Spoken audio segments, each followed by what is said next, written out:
졸끄러기 여러분 안녕하십니까. 신박사TV의 신박사입니다. 오늘도 신박사와 함께 떠나는 사랑학개론 2강, 오늘도 로라 무차 작가님이 쓰신 러브 팩츄얼리, 이 책이 너무 좋은 내용이 많아서 너무 해드릴 얘기가 많습니다.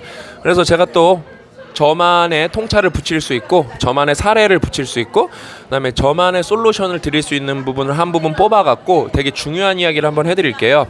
오늘 이제 제목은 여러분이 이제 동영상 제목에서도 보셨듯이 불안한 인생을 행복하게 만드는 법.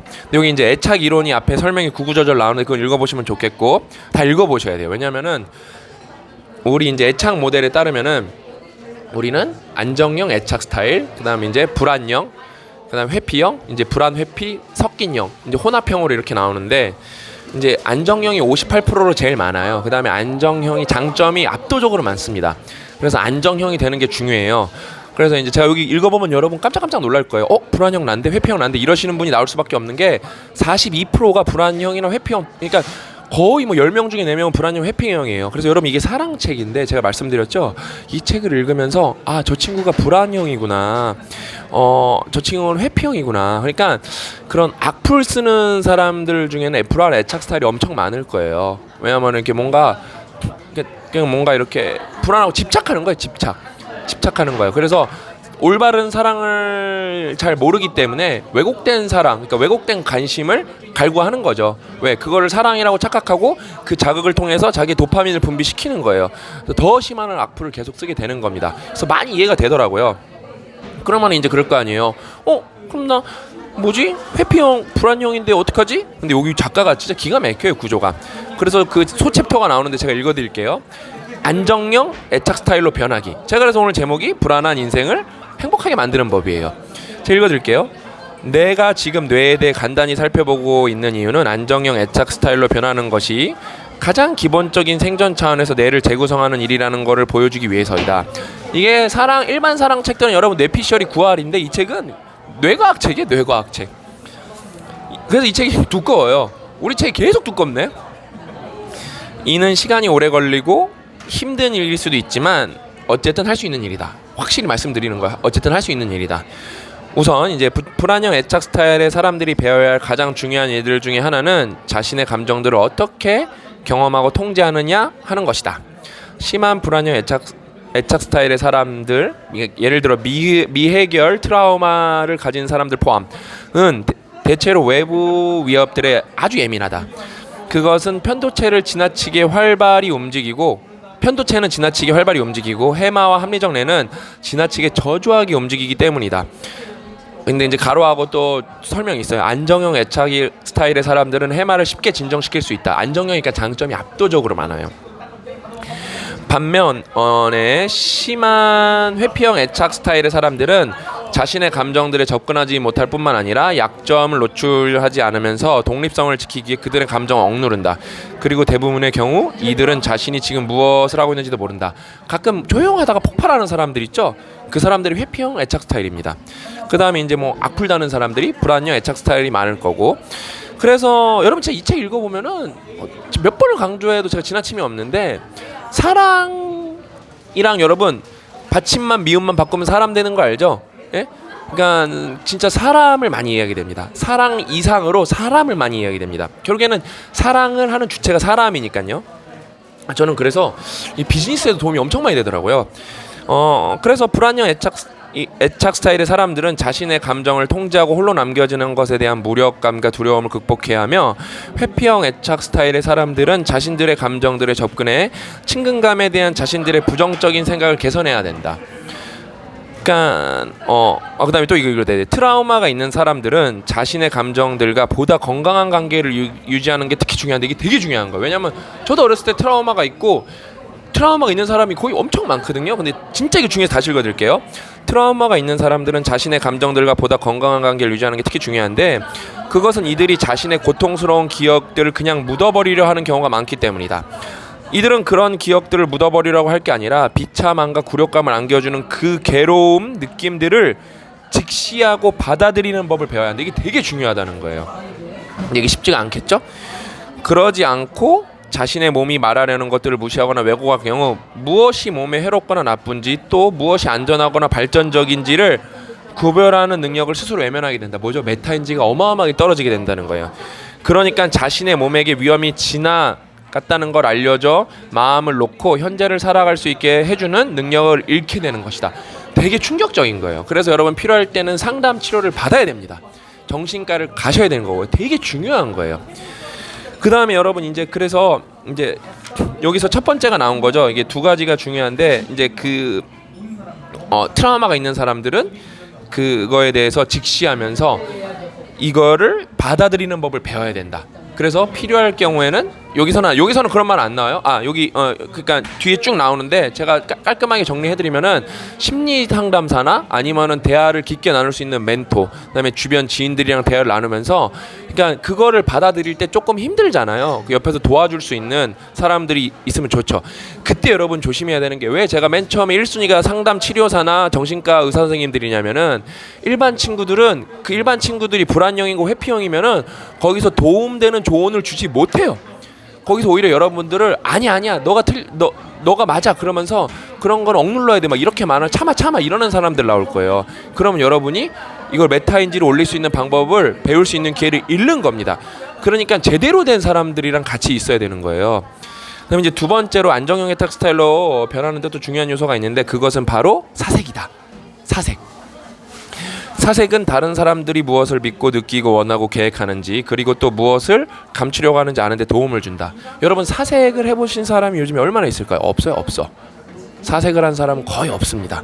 그다음에 제가 볼 때 불안형 회피형은 늘어날 거예요. 왜? 스마트폰 중독이 너무 많아졌으니까. 그 결과 다른 사람들의 행동을 이해하고 예측하는 게 훨씬 수월해지게 된다. 또 우리가 매사를 자기중심적으로 생각하지 않게 해준다. 자기 객관화가 높아지는 거죠. 예를 들면 저 사람이 내가 사랑스럽지 않아서 날 사랑하지 않아 식이 아닌, 저 사람은 날 사랑하지 않는데 사실 내가 사랑스럽지 않긴 해, 이거 좀 슬프네 식으로 생각하게 해주는 것이다. 사색을 많이 해야 된다. 제가 이거 읽고 딱 바로 떠오른 게 있어요.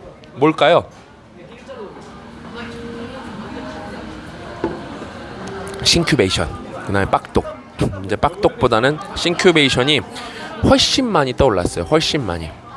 왜냐면은 싱큐베이션이 이렇게 점점 진화하고 있어요. 점점. 그래서 수준이 점점 높아지고 있고, 그룹장님 수준들도 점점 올라가고 있어요. 그다음에 우리 PD님들 수준이 점점 올라가갖고 너무 좋아요. 그래서 여러분이 지금 싱큐베이션이 독서 모임인 줄 아는데, 독서 모임이죠. 기본 근간은. 근데 이게 지금 뭐랄까 운명 공동체처럼 바뀌고 있어요. 그 안에서 별의별 얘기가 다 나옵니다. 제가 누군지는 말씀드리진 못하겠지만, 그러니까 저희 이렇게 싱큐베이션 멤버 중에 제가 얘기를 들었는데, 암을 극복하신 분이 있으세요. 이런 분이 두 분인가 있어요.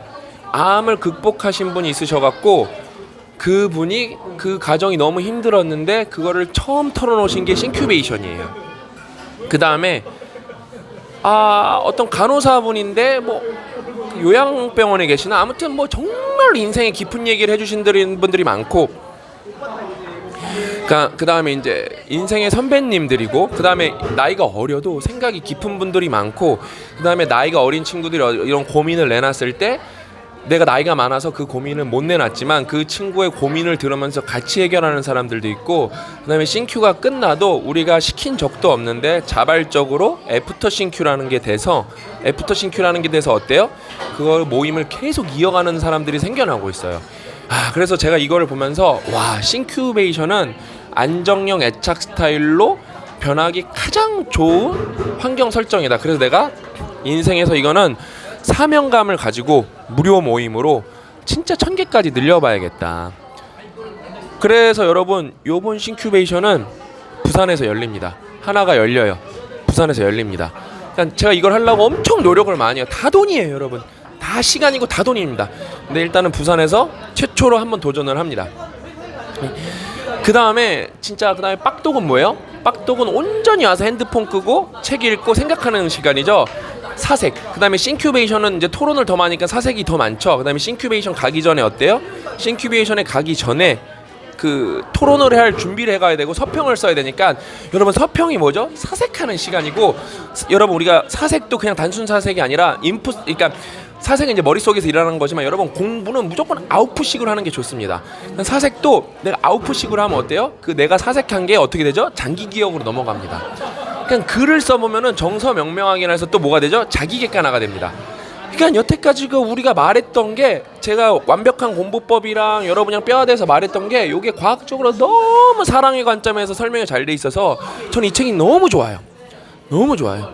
그러니까 여러분 진짜 이 책에서 여러분이 애착 이론 모델, 안정형이 뭔지 되게 앞에 더 자세하게 나와요. 불안형이 뭔지, 회피형이 뭔지, 혼합형이 뭔지 그 다음에 그걸 알아야 이 책을 쭉 이어나갈 수가 있습니다.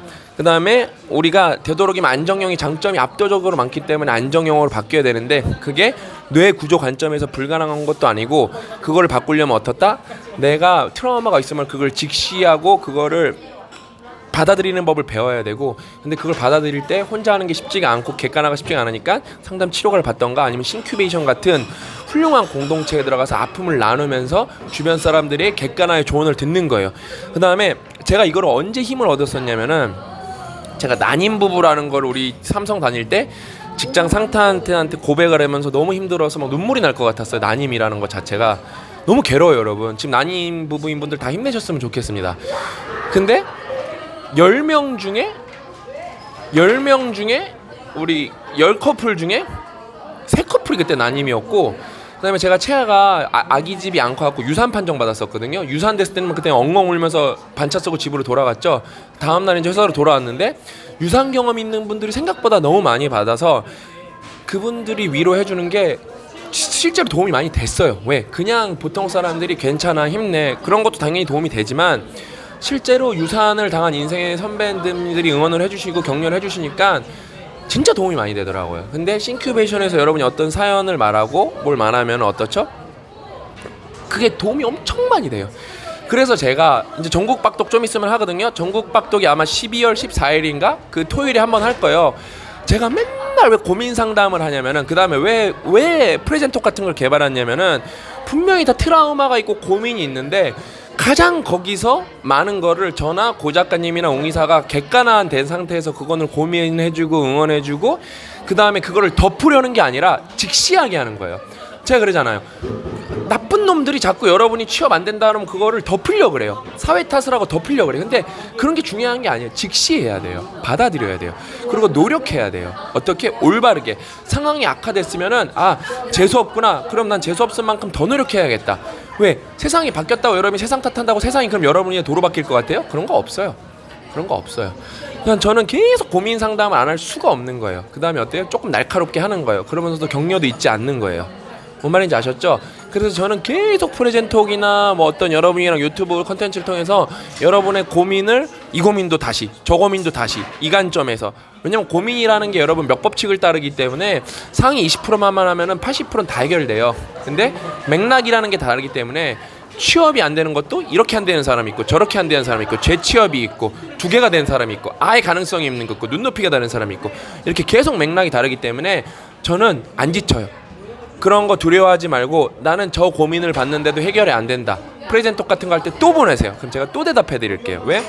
여러분이 안정형 애착 스타일로 바뀌고 여러분이 메타인지가 높아지고 여러분이 자기 객관화를 하고 그래서 여러분이 더 강해질 수 있도록 저랑 고 작가님이랑 체인지 크라운드 팀이랑 그다음에 우리 졸꾸러기 다 같이 공동체가 우리를 함께 이렇게 보살피고 이렇게 보듬으면서 함께 나아가고 함께 성장할 거니까 힘드신 분들 다 힘내시면서 절대 포기하지 마세요. 진짜 저는 여러분을 진심으로 사랑하고 여러분을 진심으로 아낍니다. 그러니까 멱살 캐리, 머리끄댕이 캐리 내가 할 테니까 절대 그런 걸로 스트레스 받지 마세요. 아셨죠? 오늘 2강은 여기고 마지막 3강이 하이라이트거든요. 3강에서 찾아뵙도록 하겠습니다. 또 만나요.